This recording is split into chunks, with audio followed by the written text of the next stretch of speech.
2024 NEET എക്സാമിൽ 695 mark നേടി മികച്ച വിജയം കരസ്ഥമാക്കിയ ഷംലയും ഷംലയുടെ ഫാമിലിയാണ് ഇന്ന് നമ്മുടെ ഒപ്പം ഉള്ളത്. അപ്പോൾ നമുക്ക് ആദ്യം ഷംലേനെയും ഷംലയുടെ ഫാമിലിനെയും പരിചയപ്പെടാം. ഷംല, ഫാമിലിനെ ഒന്ന് പരിചയപ്പെടുത്താമോ? വീട്ടിലെ ഉമ്മ ഉണ്ട്. ഉപ്പ ഗൾഫിലാണ്. ഇപ്പം നാട്ടിൽ വന്നിട്ടുണ്ടായിരുന്നു. ഇന്നലെ 4 മണിയായപ്പോഴാണ് തിരിച്ചു പോയത്. സൗദിയിലാണ് ഉപ്പ. പിന്നെ എനിക്ക് 2 അനിയത്തിമാരാണുള്ളത്. ഒരാൾ 11th ഒരാൾ 4th പഠിക്കുന്നത്. ഓക്കെ, ഷംലയ്ക്ക് 695 മാർക്കാണ് അല്ലേ? റാങ്ക് എത്രയാ? Rank 2326 all India rank. Okay, മോളി ഒരു മാർക്ക് എക്സ്പെക്ട് ചെയ്തിരുന്നോ? ബ്രില്യൻറ്റ്. നമ്മൾ എക്സാം എഴുതി കഴിഞ്ഞപ്പോൾ തന്നെ കാൽക്കുലേറ്റ് ചെയ്യാൻ പറയില്ല.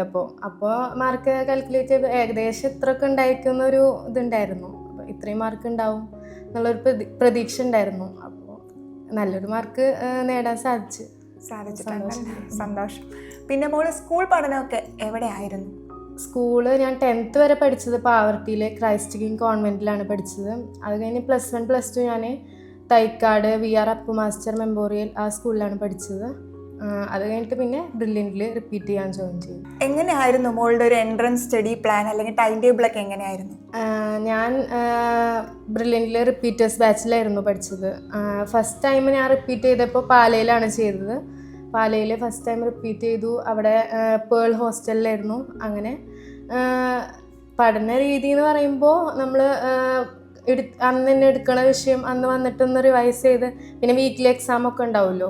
അപ്പോൾ വീക്ക്ലി എക്സാം ആ ഒരു ഇതിലായിരുന്നു ഞാൻ പഠിച്ചു വന്നിരുന്നത്. വീക്ക്ലി എക്സാമിന് നന്നായി സ്കോർ ചെയ്യുക, പിന്നെ അടുത്ത ടോപ്പിക്ക് വരുമ്പോൾ അങ്ങനെ പിന്നെ മോഡൽ എക്സാം വന്നു. ആ ഒരു ഷെഡ്യൂളായിരുന്നു എനിക്ക് ബ്രില്യൻറ്റിൽ ഏറ്റവും നന്നായിട്ട് ഇഷ്ടപ്പെട്ടിരുന്നത്. ആ ഒരു കറക്റ്റ് ടൈമിൽ കറക്റ്റായിട്ട് ചാപ്റ്റേഴ്സ് കഴിഞ്ഞ് അതിൻ്റെ എക്സാം, അങ്ങനെ ആ ഒരു ഷെഡ്യൂളായിരുന്നു ഞാൻ ഫോളോ ചെയ്ത്. ബ്രില്യൻറ്റിൻ്റെ അതേ ഷെഡ്യൂളായിരുന്നു ഞാൻ ഫോളോ ചെയ്തിരുന്നത്. അപ്പോൾ പിന്നെ മോഡൽ എക്സാമിൻ്റെ പ്രത്യേകത എന്ന് പറയുമ്പോൾ നമ്മൾ അതേ ടൈപ്പ് പ്രീവിയസ് ഇയറിൽ ചോദിച്ച അതേ ടൈപ്പ് ക്വസ്റ്റ്യൻസ് ആയിരുന്നു പിന്നെ അവർ മോഡലിനും അങ്ങനെ ചോദിച്ചിരുന്നത്. അത് വളരെയധികം ഹെൽപ്ഫുള്ളായിരുന്നു. പിന്നെ അന്ന് ഫസ്റ്റ് അറ്റംപ്റ്റിൽ എനിക്ക് 602 ആയിരുന്നു മാർക്ക് വന്നത്. അപ്പോൾ ജസ്റ്റ് ഒരു 2 ക്വസ്റ്റ്യനിലാണ് സീറ്റ് എനിക്ക് നഷ്ടപ്പെട്ടത്. പിന്നെ വീണ്ടും ഞാൻ ബ്രില്യൻറ്റിൽ വീണ്ടും ജോയിൻ ചെയ്തു. തൃശ്ശൂർ ക്യാമ്പസിലായിരുന്നു. അങ്ങനെ തൃശ്ശൂർ K12 ബാച്ചിലായിരുന്നു. ക്ലാസ് ടീച്ചർ അമൃത മിസ്സായിരുന്നു. മിസ് ഭയങ്കര ഫ്രണ്ട്ലി ആയിരുന്നു. അങ്ങനെ എന്നിട്ട് വീണ്ടും റിപ്പീറ്റ് ചെയ്യാന്ന് പറയുമ്പോൾ ആദ്യം കുറച്ച് ബുദ്ധിമുട്ടൊക്കെ ഉണ്ടായിരുന്നു. വീണ്ടും പഠിച്ചത് തന്നെ ഒന്നും കൂടിയും പഠിക്കണം. അപ്പോൾ കുറച്ച് മാർക്കിനല്ലേ പോയുള്ളൂ. അപ്പോൾ ആ ഒരു സങ്കടം നല്ലോണം ഉണ്ടായിരുന്നു. അങ്ങനെ എന്നിട്ട് വീണ്ടും റിപ്പീറ്റ് ചെയ്തു. ഒന്നും കൂടി റിപ്പീറ്റ് ചെയ്ത് എല്ലാവരും ഭയങ്കര മോട്ടിവേഷനൊക്കെ ആയിരുന്നു. ഒരു വട്ടം കൂടി ട്രൈ ചെയ്താൽ എന്തായാലും കിട്ടും, നല്ലൊരു സ്കോർ തന്നെ കിട്ടും, എല്ലാവരും അങ്ങനെ പറഞ്ഞു. ജോർജ് സാറായാലും ഞാൻ ആദ്യം വിളിച്ചിട്ടുണ്ടായിരുന്നു സാറിൻ്റെ, ഇങ്ങനെ മാർക്ക് ഇത്രയ്ക്കുണ്ട്, കുറച്ച് മാർക്കിനാണ് പോയത് അങ്ങനെ. അപ്പോൾ സാറ് ഭയങ്കര മോട്ടിവേഷനായിരുന്നു. എന്തായാലും അടുത്തതിൽ നല്ലൊരു സ്കോർ കിട്ടാൻ വേണ്ടിയിട്ടാണ് ഇപ്പോൾ ഇത്രയും മാർക്ക് ഇതായത്. അങ്ങനെ സാറ് നല്ല മോട്ടിവേഷൻ തന്നു. അങ്ങനെ തൃശ്ശൂർ ജോയിൻ ചെയ്തു. നല്ല ഫാക്കൽറ്റീസും ഒക്കെ തന്നെയായിരുന്നു തൃശ്ശൂർ ക്യാമ്പസിലും ഉണ്ടായിരുന്നത്. അങ്ങനെ എല്ലാം, പിന്നെ ലൈബ്രറി ആയാലും പിന്നെ റെഫറൻസ് സൗകര്യം, അതാണ് എനിക്ക് ഏറ്റവും ഇഷ്ടപ്പെട്ടത്. റെഫറൻസ് വളരെയധികം ഞാൻ യൂസ് ചെയ്തിരുന്നു.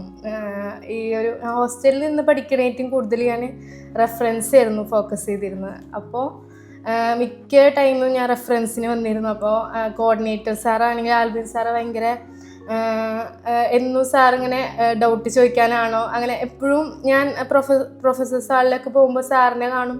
അപ്പോൾ സാറിങ്ങനെ എപ്പോൾ കണ്ടാലും സംസാരിക്കും ഇങ്ങനെ, സാറ് എന്തായി പഠനം, എവിടെ എത്തി, എങ്ങനെയുണ്ട് അങ്ങനെ.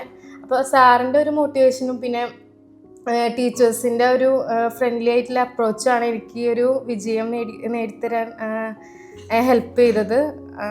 അതൊക്കെയാണ് എൻ്റെ ഒരു രീതി എന്ന് പറഞ്ഞത്. പിന്നെ ലേണിംഗ് ആപ്പ് വളരെയധികം യൂസ്ഫുൾ ആയിരുന്നു. അത് എനിക്കെന്ന് പറയുമ്പോൾ കുറേ നേരം ഇങ്ങനെ വായിച്ച് പഠിക്കുമ്പോൾ ഒരു ബുദ്ധിമുട്ടുണ്ടായിരുന്നു. അപ്പോൾ ഞാൻ കുറച്ച് നേരം NCERTയുടെ ഓഡിയോ ബുക്ക് അത് നോക്കുമായിരുന്നു ലേണിങ്ങിൽ. അതും വളരെയധികം ഹെൽപ്ഫുള്ളായിരുന്നു. പിന്നെ കുറേ എക്സാംസ് ഉണ്ടാവുമല്ലോ അതിൽ, ആ ടാബിൽ നമ്മൾ എക്സാംസ് അത് കുറേ അറ്റൻഡ് ചെയ്തിരുന്നു. അതൊക്കെയായിരുന്നു എൻ്റെ ഒരു സ്റ്റഡിയുടെ ഒരു പ്ലാൻ എന്ന് പറയുമ്പോൾ.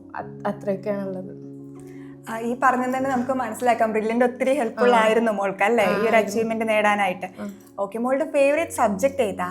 ഫേവറേറ്റ് എന്ന് പറയുമ്പോൾ എനിക്ക് ബയോളജി നല്ല ഇഷ്ടമായിരുന്നു. ബയോളജി ആയിരുന്നു കൂടുതൽ ഇഷ്ടം. അതുകൊണ്ടാണ് ഞാൻ ഈ ഒരു ഫീൽഡിലേക്ക് തന്നെ വരാൻ കാരണം. അപ്പോൾ ബയോളജി വളരെ ഇൻട്രസ്റ്റിംഗ് ആയതുകൊണ്ട് എനിക്ക് അതായിരുന്നു കൂടുതൽ ഇഷ്ടം. ഓക്കെ, അപ്പോൾ മോള് ഈ ബയോളജി എന്തുകൊണ്ടാണ് അത്ര ഇഷ്ടപ്പെടാനുള്ള കാരണം എന്താ? ബയോളജി നമ്മൾ ലൈഫുമായിട്ട് ബന്ധപ്പെട്ട കാര്യങ്ങളല്ലേ പഠിക്കണം. അപ്പോൾ എനിക്ക് അതുകൊണ്ടാണ് അത് ബയോളജി ഭയങ്കര ഇഷ്ടപ്പെടാൻ കാരണം. എന്തുകൊണ്ടാണ് മോള് MBBS എന്നുള്ളൊരു ഫീൽഡിലോട്ട് വന്നേ? വരാനുള്ള റീസൺ ഞാൻ 10th വരെ പറഞ്ഞല്ലോ പഠിച്ചത് കോൺവെന്റ് സ്കൂളിലായിരുന്നു. അപ്പോൾ അവിടെ ഞാൻ ജൂനിയർ റെഡ് ക്രോസ് എന്ന് പറഞ്ഞ ഒരു ഇതിലുണ്ടായിരുന്നു. അപ്പോൾ ആ ഒരു ഇതിൽ സർവീസിനെ കുറിച്ചിട്ടായിരുന്നു അവർ പറയുന്നത്. അപ്പോൾ അതിൽ ഞാൻ ജോയിൻ ചെയ്തപ്പോൾ എനിക്ക് അവിടെ മുതലാണ് എനിക്ക് ഈ ഒരു ഫീൽഡിലേക്ക് MBBSക്ക് വരണം എന്നുള്ള ഒരു ഇത് ഉണ്ടായത്. ആ 10th അവിടെ ആ JRCയിൽ ജോയിൻ ചെയ്തപ്പോഴാണ് എനിക്കിതിൽ വരാൻ തോന്നിയത്. ഓക്കെ, പിന്നെ മോള് നമ്മളെ ബ്രില്യൻറ്റിന്റെ കുറെ മോഡൽ എക്സാംസ് ഒക്കെ അറ്റൻഡ് ചെയ്തെന്ന് പറഞ്ഞല്ലേ, അപ്പൊ മോഡൽ എക്സാംസിലൊക്കെ ഈ ഒരു ലെവലിലോട്ട് എത്താൻ മോൾക്ക് പറ്റിയിരുന്നോ? മോഡൽ എക്സാം എന്ന് പറയുമ്പോൾ ഞാൻ എക്സാമിന് തലേദിവസം വരെയുള്ള ആ മോഡൽ എക്സാം വരെ ഞാൻ അറ്റൻഡ് ചെയ്തിട്ടുണ്ടായിരുന്നു ബ്രില്യൻറ്റിലെ. അപ്പോൾ ഫസ്റ്റിലെന്നൊക്കെ ഭയങ്കര ബുദ്ധിമുട്ടായിരുന്നു. എങ്ങനെയെങ്കിലും 650+ കിട്ടണം, പക്ഷേ കൂടുതലും എനിക്ക് കിട്ടാറുണ്ടായിരുന്നില്ല. എങ്ങനെയെങ്കിലും അത് ഒന്ന് കിട്ടണം, എങ്ങനെയെങ്കിലും A+ ലിസ്റ്റിൽ വരണം, അങ്ങനെ ആ ഒരു രീതിയിലായിരുന്നു ഞാൻ എപ്പോഴും പഠിച്ചിരുന്നത്. അപ്പോൾ ആദ്യമൊക്കെ ഭയങ്കര ബുദ്ധിമുട്ടുണ്ടായിരുന്നു, ഇങ്ങനെ കിട്ടുമോ ഒരു നല്ല ഒരു പേടി ഉണ്ടായിരുന്നു. പിന്നെ ഹോസ്റ്റലിലായതുകൊണ്ട് അധികം സ്ട്രെസ്സും കാര്യങ്ങളൊന്നും ഉണ്ടായിരുന്നില്ല. പിന്നെ വീടിൻ്റെ അടുത്ത് തന്നെയാണല്ലോ. ആദ്യം പാലയിലൊക്കെ പഠിക്കുമ്പോൾ എനിക്ക് ഭയങ്കര സ്ട്രെസ്സായിരുന്നു. വീട്ടിൽ നിന്ന് നല്ല ദൂരെയാണ്, അകലെ മാറി നിന്നിട്ട് പഠിക്കുമ്പോൾ നല്ല സ്ട്രെസ്സായിരുന്നു. പക്ഷേ തൃശ്ശൂർ വന്നിട്ട് പഠിക്കുമ്പോൾ നമുക്ക് വീടടുത്താണ്, പേരൻസ് അടുത്ത് തന്നെ ഉണ്ട്, എപ്പോൾ വേണമെങ്കിലും അവർക്ക് വന്ന് കാണാം. ആ ഒരു ഇത് ഉണ്ടായതുകൊണ്ട് എനിക്ക് ഭയങ്കര സ്ട്രെസ്സ് കുറവായിരുന്നു. അപ്പോൾ ഹോസ്റ്റലിൽ നന്നായി പഠിക്കാനൊക്കെ പറ്റി. അങ്ങനെയാണ് ഈ ഒരു മോഡൽ എക്സാം ഫുള്ള് അറ്റൻഡ് ചെയ്തിട്ടുണ്ട്. ഒരു എക്സാം പോലും ഒഴിവാക്കിയിട്ടില്ല. അപ്പോൾ ആദ്യം കുറച്ച് ബുദ്ധിമുട്ടുണ്ടായിരുന്നു. പിന്നെ ലാസ്റ്റിലേക്ക് എത്തിയപ്പോഴത്തേനും ഒരു 700 ആ റേഞ്ചൊക്കെ വന്നു തുടങ്ങി. ഹോസ്റ്റലിലാണ് നിന്നേന്ന് പറഞ്ഞു, എങ്ങനെ ഉണ്ടായിരുന്നു ഹോസ്റ്റലിൽ? ഞാൻ തൃശ്ശൂർ നെസ്റ്റ് ഹോസ്റ്റലിലാണ് നിന്നിരുന്നത്. അവിടെ നല്ല വാർഡന്മാരായാലും നല്ല ഹെൽപ്ഫുൾ ആയിരുന്നു, നല്ല സപ്പോർട്ടീവ് ആയിരുന്നു, ഫെസിലിറ്റീസൊക്കെ നല്ലതായിരുന്നു. പിന്നെ ഹോസ്റ്റലിലായിരുന്നെങ്കിൽ ഞാൻ കൂടുതലും റെഫറൻസിന് വന്നിട്ടായിരുന്നു പഠിച്ചിരുന്നത്. ഇടയ്ക്ക് നമ്മൾ റെഫറൻസിന് പോകും, ഇടയ്ക്ക് ഹോസ്റ്റലിൽ അങ്ങനെ മാറിയിട്ടായിരുന്നു. എവിടെയാണ് നമ്മൾ കംഫർട്ടായിട്ട് പഠിക്കാൻ പറ്റുന്ന അങ്ങനെ നോക്കിയിട്ടായിരുന്നു ഞാൻ പഠിച്ചിരുന്നത്. ഹോസ്റ്റലിൽ എന്തായാലും നല്ലതായിരുന്നു. വാർഡന്മാരെ ആർദ്ര മിസ് ഉണ്ടായിരുന്നു, അനുജ് മിസ്, അവരൊക്കെ ഭയങ്കര ഹെൽപ്ഫുൾ ആയിരുന്നു. നമ്മൾ എപ്പോൾ വേണമെങ്കിലും അവരെ അപ്രോച്ച് ചെയ്യാൻ പറ്റിയിരുന്നു. നമുക്ക് എന്ത് ടെൻഷൻ ഉണ്ടെങ്കിലും അവരോട് ഫ്രീ ആയിട്ട് പറയാനും ഒക്കെ പറ്റിയിരുന്നു. ഇനി നീറ്റ് എഴുതാൻ പോകുന്ന കുട്ടികളോട് മോൾക്ക് എന്താ പറയാനുള്ളത്? നമ്മൾ കൺസിസ്റ്റൻ്റ് ആയിട്ട് വർക്ക് ചെയ്ത് കഴിഞ്ഞാൽ നമുക്ക് എന്തായാലും കിട്ടും. ഇപ്പോൾ എൻ്റെ കാര്യം തന്നെ ഞാൻ ഫസ്റ്റ് ടൈം റിപ്പീറ്റ് ചെയ്തപ്പോൾ എനിക്ക് 6 നോട്ട് വരുന്നല്ലോ. അപ്പോൾ കുറച്ച് മാർക്കിന് പോയിട്ടും എല്ലാവരും പേരൻസും എല്ലാവരും പറഞ്ഞു ഒന്നും കൂടി കിട്ടും, നമ്മളൊന്നും കൂടി ഇത് തന്നെയാണ് നമ്മളെ ഗോളെന്ന് ഉണ്ടെങ്കിൽ നമ്മൾ ഒന്നും കൂടി വർക്ക് ചെയ്യുകയാണെങ്കിൽ അതിന് എന്തായാലും കിട്ടും. നമ്മളെ ഡെഡിക്കേറ്റ് ചെയ്ത് നമ്മളെ ഫുൾ എഫേർട്ട് ഇതിലേക്ക് ഇടുകയാണെങ്കിൽ നമ്മൾ എന്തായാലും ഒരു സക്സസ്സിക്ക് എന്തായാലും എത്തും അവസാനം. അതാണ് എനിക്ക് പറയാനുള്ളത്. നമ്മൾ ഒരിക്കലും ഡ്രോപ്പ് ചെയ്യരുത്, എപ്പോഴും നമ്മൾ അതിനു വേണ്ടി വർക്ക് ചെയ്തുകൊണ്ടിരിക്കണം. അപ്പോൾ നമുക്ക് എന്തായാലും നമ്മളെ ഗോളിലേക്ക് എത്താൻ സാധിക്കും. അതാണ് എനിക്ക് പറയാനുള്ളത്. അപ്പോൾ ഷംലയുടെ ഫാമിലി നമ്മുടെ കൂടെ ഉണ്ട്. സോ അവരും ഒത്തിരി സന്തോഷത്തിലാണ് ആൾക്ക് ഈ ഒരു മാർക്ക് ലഭിച്ചതിൽ. സോ നമുക്ക് അവരുടെ ഒരു ഇതും കൂടെ ചോദിക്കാം. ഉമ്മ എന്താ ഫീൽ ചെയ്യുന്നത്? ഇപ്പോൾ ആൾക്ക് 695 മാർക്കുണ്ട്, എന്താ ഫീൽ ചെയ്യുന്നത്? സന്തോഷം. അവൾ പ്രതീക്ഷിച്ച മാർക്ക് തന്നെയാണ് നമുക്ക് കിട്ടിയിരുന്നത്. പറഞ്ഞിരുന്നു എക്സാം കഴിഞ്ഞപ്പോൾ അത്രയൊക്കെ കിട്ടുമെന്ന് പറഞ്ഞിട്ടുണ്ടായിരുന്നു. പിന്നെ അതിൽ കിട്ടിയത് സന്തോഷം വളരെയധികം. പഠിക്കുന്ന കാര്യത്തിലൊക്കെ എങ്ങനെയായിരുന്നു ആള്? കുഴപ്പമില്ല, നന്നായി വർക്ക് ചെയ്യും. വീട്ടിൽ വന്നാലും അതെ കുറിച്ചായിരുന്നു. പിന്നെ ഫുൾ ടൈം ഹോസ്റ്റലിലായിരുന്നല്ലോ. കുഴപ്പമില്ല, പഠിക്കുമ്പോൾ പറയാറുണ്ട് അന്നാണ് എടുത്തതൊക്കെ പഠിച്ചത് പോകുന്നുണ്ട് എന്നൊക്കെ പറയാറുണ്ട്. കോച്ചിങ്ങിനായിട്ട് ബ്രില്യൻ്റ് തന്നെ ചൂസ് ചെയ്യാനുള്ളൊരു റീസൺ എന്തായിരുന്നു?